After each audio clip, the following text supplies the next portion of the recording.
Schau mal, Kumpel. Wenn wir einen Blick in die staubigen Geschichtsbücher werfen, sehen wir Armeen, die einst für Land, Loyalität oder das nackte Überleben zum Schwert griffen. Die Identität eines Soldaten war fest verbunden mit seinem Lehnsherrn, seiner Stadt oder der Sache, für die er sein Leben gab. Ja, Krieg war auch damals grausam, aber er hatte zumindest eine persönliche Seite. Doch dann, von einem Tag auf den anderen, änderte sich alles. Die Gewalt löste sich von diesen alten Loyalitätsbanden.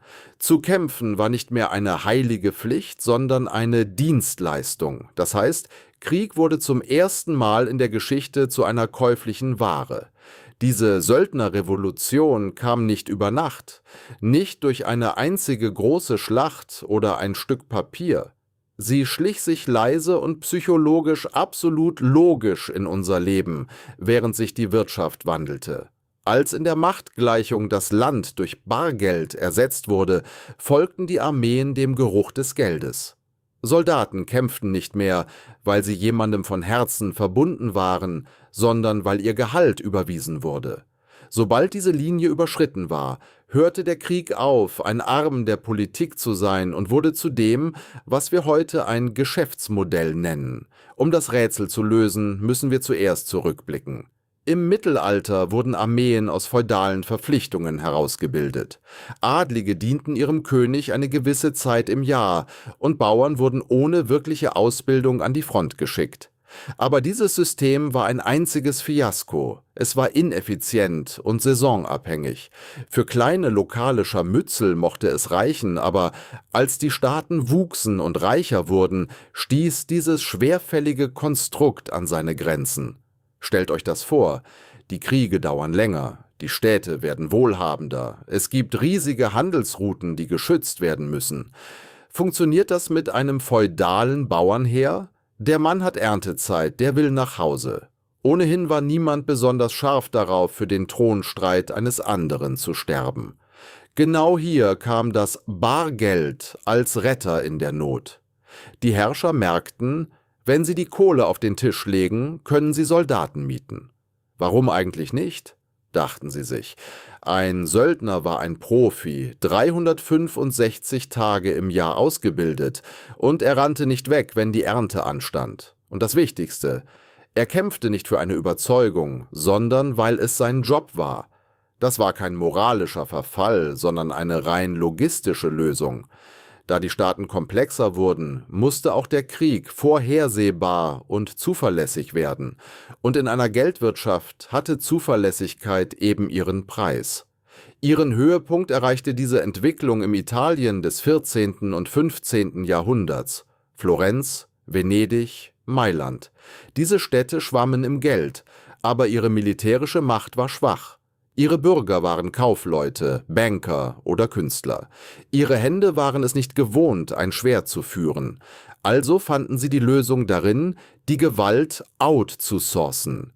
Hier betraten die berühmten Condottieri die Bühne. Das waren Söldnerführer, die ihre Privatarmeen wie ein CEO ein Unternehmen leiteten. Sie unterzeichneten Verträge, sogenannte Condotta. Darin stand schwarz auf weiß: Wie viele Soldaten kommen, wie viel wird gezahlt, wie hoch ist das Risiko? Alles wurde penibel aufgelistet. Das waren keine todesmutigen Krieger, sondern extrem vorsichtige Unternehmer. Warum? Weil ihre Armee ihr Kapital war. Soldaten zu verlieren bedeutete, den Laden dicht machen zu müssen. Folglich änderte der Krieg sein Gesicht. Statt sich auf den Schlachtfeldern gegenseitig abzuschlachten, rückten strategische Spielzüge und Belagerungen in den Vordergrund. Die Kommandanten vermieden unnötiges Blutvergießen nicht aus Mitleid, sondern weil ihre Finanzlogik es verlangte. Eine intakte Armee konnte man vermieten. Mit einer toten Armee machte niemand Geschäfte. Das ist die Ironie an der Sache. Professionelle Soldaten waren viel weniger zerstörerisch als feudale Bauernheere, aber sie taten das aus einer völlig emotionslosen und kalkulierten Haltung heraus. Ehre machte nicht satt, man musste das Kapital schützen. Natürlich hatte diese Professionalität auch eine dunkle Seite.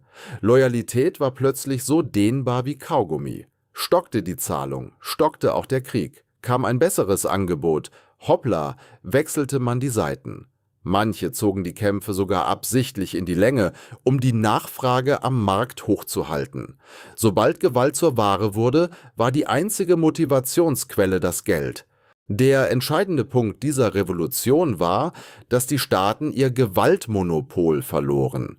Gehört die Armee dem König, ist die Macht zentral. Gehört die Armee einem Vertrag, wird die Macht zerstückelt. Wer das Geld hatte, gab den Ton an. Gold war mächtiger als die Krone. Das stellte die Politik auf den Kopf. Könige mussten nun wahnsinnig hohe Steuern eintreiben und sich verschulden, nur um ihre militärische Macht zu sichern. Kriege waren kein Test für Mut mehr, sondern ein Wettbewerb der Bilanzen. Wem das Geld ausging, der musste das Handtuch werfen, egal wie gerecht seine Sache war. Darüber hinaus kappten die Söldner die Verbindung zwischen Gewalt und Moral. Ein Mann, der für seine Heimat kämpft, hat vielleicht ein Gewissen, aber ein Mann, der für Geld kämpft, blickt nur auf den Vertrag. Disziplin ersetzte den Glauben, Gehorsam die Ideologie. Gräueltaten passierten nicht, weil die Soldaten so böse Herzen hatten, sondern weil die Anreize des Systems gefühlsneutral waren. Sobald Gewalt zur Dienstleistung wird, braucht es extra Geld und Aufsicht, um sie zu kontrollieren. Hier gibt es ein feines Detail. Wenn Loyalität einen Preis hat, hat sie auch eine Quittung. Die Söldnerrevolution hat die Loyalität nicht beendet, sie hat ihr ein Preisschild verpasst.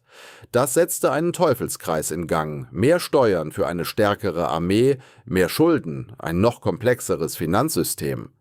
Krieg war nicht mehr nur Strategie, sondern eine Frage der Zahlungsfähigkeit.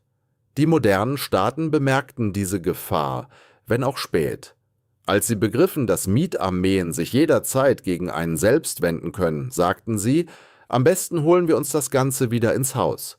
Die stehenden Heere, wie wir sie heute kennen, entstanden nicht aus großem Idealismus, sondern aus der Angst vor diesem Chaos. Indem die Könige die Armee verstaatlichten, banden sie die Söldnerlogik an die staatliche Bürokratie. Auch wenn wir auf dem Papier sagen, das Söldnertum sei vorbei, ist die Logik dieselbe geblieben. Soldaten sind immer noch da, weil sie ein Gehalt bekommen. Nur unterschreibt jetzt der Staat den Scheck. Gäbe es in der Geschichte einen Preis für finanzielles Leugnen, stünden die Politiker wohl dauerhaft auf dem Podium. Denn sobald der Krieg am Cashflow hängt, weicht die Frage, ist dieser Krieg gerecht? Der Frage, können wir uns das leisten? Im 18. Jahrhundert beherrschte Britannien die Welt nicht, weil es die größte Armee hatte, sondern weil es das am besten geölte Finanzsystem und die höchste Kreditwürdigkeit besaß. Frankreich hingegen lernte diese Lektion auf die harte Tour, indem es bankrott ging und in die Revolution schlitterte. Das heißt, was die Französische Revolution eigentlich befeuerte, waren nicht nur Ideen, sondern eine völlig leere Staatskasse. Heute, im 20. Jahrhundert, haben wir versucht, dieses Söldnerthema hinter Vaterlandsliebe und Flaggenrhetorik zu verstecken. Aber das gigantische wirtschaftliche Getriebe im Hintergrund ist nie stehen geblieben. Gegen Ende des Jahrhunderts fielen die Masken dann endgültig. Heute stehen uns keine Typen mit Schwertern gegenüber, sondern private Militärfirmen mit Rechtsabteilungen und Aktionären. Regierungen mieten diese modernen Condottieri, um politische Verantwortung zu umgehen und das Budget extern zu verwalten. Gewalt ist heute wieder eine verpackte, gebrandete und in Rechnung gestellte Dienstleistung. Wenn etwas schief geht, wissen wir gar nicht, wem wir die Schuld geben sollen, dem Staat, der Firma oder dem Markt. Das Bittere ist, wenn Gewalt so modular und käuflich wird, sinkt die Hemmschwelle, einen Krieg zu beginnen. Anführer zahlen einen geringeren politischen Preis, weil sie nicht die eigenen Bürger an die Front schicken. Kriege nehmen kein Ende, weil Instabilität für manche immer noch ein verdammt profitables Geschäftsmodell ist. Genau wie früher belohnt das System auch heute diejenigen, die am weitesten von den Konsequenzen entfernt sind. Wer Kapital hat, ist abgesichert. Wer Verträge hat, macht Profit. Und die Zeche zahlen, wie immer, die einfachen Menschen mit ihren Steuern und ihrem Leben. Wenn man die Uniformen, die Flaggen und das ganze pompöse Gerede weglässt, bleibt eine erschreckend einfache Gleichung. Wer das Geld kontrolliert, kontrolliert die Gewalt. Wer die Gewalt kontrolliert, formt die Welt. Das ist keine Moralpredigt, sondern eine Systemanalyse. Die Geschichte zeigt uns, wenn Macht käuflich ist, wird Ethik zu einer optionalen Zugabe. Geschichte wiederholt sich vielleicht nicht, aber wenn man diese finanzielle Logik nicht versteht, wird sie einen trotzdem überrollen. Die Geschichte wiederholt sich, weil sich die menschliche Psychologie und Machtinteressen nie ändern. Wenn dir dieser Blickwinkel gefallen hat, dann bleib dran, in den staubigen Seiten der Vergangenheit liegen noch viel mehr Antworten. Das war's für heute bei Die Vergangenheit. Vergiss nicht zu abonnieren und die Glocke zu aktivieren. Wir sehen uns morgen.